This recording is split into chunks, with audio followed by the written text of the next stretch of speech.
Hello students. Today we will start with the Nclex preparation guide video series. This channel will mainly focus on the provision of the study material that you would require for the preparation of your Nclex exam. Our aim is to make the preparation simplified by some tips and tricks which would focus on the rational building, actually, which is the main concept for clearing the exam. Videos will be posted in a synchronized way so that it follows a pattern. The pattern will be according to Saunders' book, so you can follow it alongside. Moreover, there will be videos for students, those who are currently studying in the nursing school, so that they can make up with the pace. So let's begin with the first part, that is the marks distribution, and we will talk shortly about what's NCLEX RN exam. So NCLEX RN is the exam which is being conducted for the licensure of nursing, registered nurse, or a licensed practitioner nurse in the countries Canada, US, and Australia. In Australia, it is known as AFRA, but it is the same which is being conducted by Pearson. Next, let's talk about what is the marks distribution in the NCLEX RN exam. So this chart shows the marks distribution in the NCLEX RN exam. This pie chart contains 7 columns. As we can see, let's start from the management of care, which is the first part that holds the major portion in the NCLEX RN exam and would help you score a great marks in the NCLEX RN exam, as this was my personal experience about the management of care. If the person is good in this part, then it becomes easy for the person to score well. So this includes the nursing management, as that's the major part, and the surgical management and the medical management. Next is the physiological adaptation. Physiological adaptation includes the physiological needs and how we prioritize those needs and how the person adapts to it. Next is the reduction of risk potential. Reduction of risk potential means how safe the patient is in the hospital. Like for example, how to transfer the patient to prevent the patient from fall. So these are the things which come under reduction of risk potential. Next is the pharmacological and parenteral therapies, which includes the pharmacology and the parenteral therapies like IV, TPN, and how the nurses take care, how the patients are under supervision of the nurses while they are being receiving these therapies.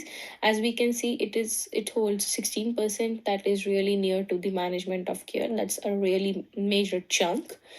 Next comes the health promotion and maintenance, which holds 9%, which means how the health is promoted and how it is maintained, the existing health of the patient. Next comes the psychosocial integrity.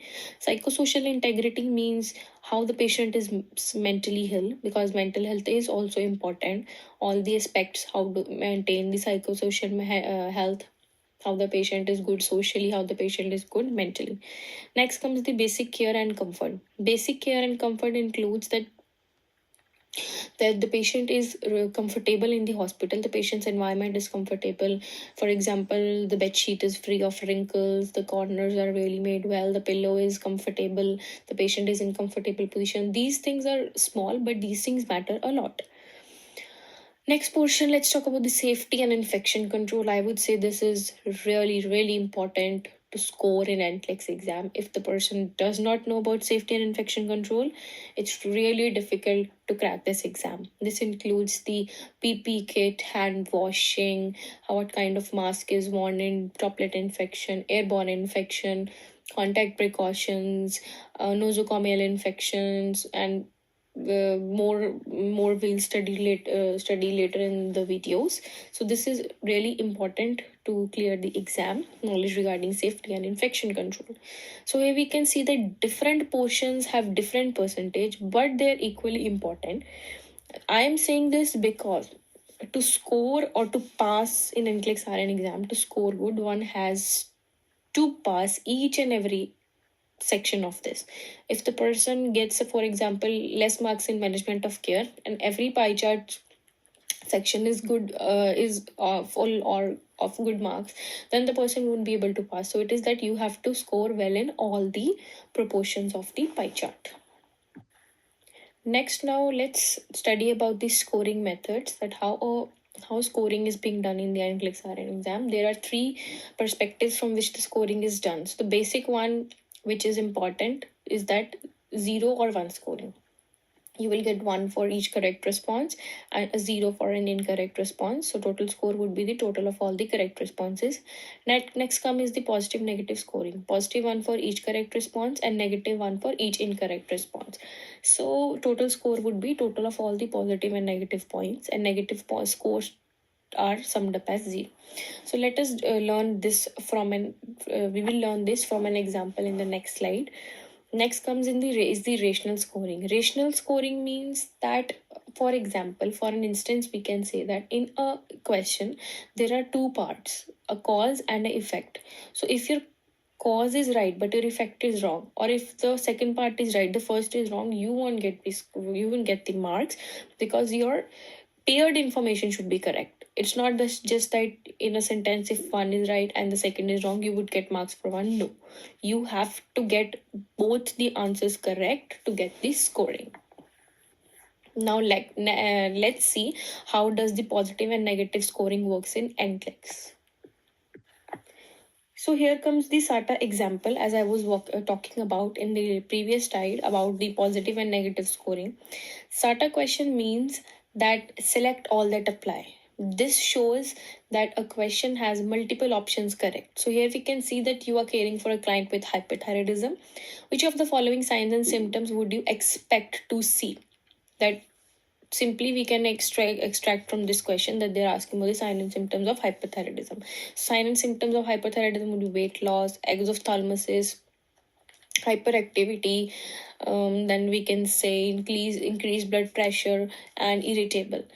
Now if we have marked all the answers correct, suppose there are how many options correct, we can see that there are 4 to 5 options correct. Let's take it 4 options are correct, and now what happens is, in total there are 5 options correct, but we have marked only 4, but all the 4 are correct. So you would get marks for all the 4. There would be no negative marking that you haven't marked the 5th one. Second option is you have marked 4 correct and you have marked 1 incorrect. So you will be scored with 4 minus 1 is equals to 3. So will get marks for 3 and your 1 marks will be deducted because your 1 option is incorrect. If it's 2 correct, 3 incorrect, then you won't be marked negative, you would be marked 0. So whenever there are all negative or all options are incorrect, you would be marked as 0. And if you don't mark anything, then your answer would not be moved to next question. So you have to mark one thing. So the negative marking, the good point is the negative marking stays within the question. It won't affect your next questions. If you get 3 right and you get 1 wrong, you will be given 2 marks. If you get 5 right, 2 wrong, you would be given 3 marks. So the number of incorrect would be subtracted from the correct ones. And if you get 1 correct, 1 wrong, then also you would be marked 0. So negative marking is within the questions. So I would suggest you that in SATA questions, try to be more peculiar and try not to select the wrong answers. And and we will see the tricks of solving SATA questions later on. So here is the Nclex practice question that I would like you all to answer, as we have already discussed that how we can choose the answers. So the question here is that the nurse is teaching a group of students about the causes of hypokalemia. It would indicate a correct understanding if the student stated which condition may cause this electrolyte imbalance. The options are diabetic ketoacidosis, Addison's disease, metabolic alkalosis, chronic renal failure, and Cushing's syndrome. So I would like you all to answer this question in the comment section, and I would let you know in the next video what is the answer. Let's end this video here. I hope that you would find this video quite informative and helpful for you. If you need any more information regarding the exam, so please let me know in the comment section. Next video, we will be talking about the Nclex strategies, tips for exam, and pattern. I will start with the studying material later on with this video, and we would go with this series of video so that it becomes easy for every student to just open this channel and see the video stepwise, chapter wise, topic wise. So thank you, and please do subscribe and share the video.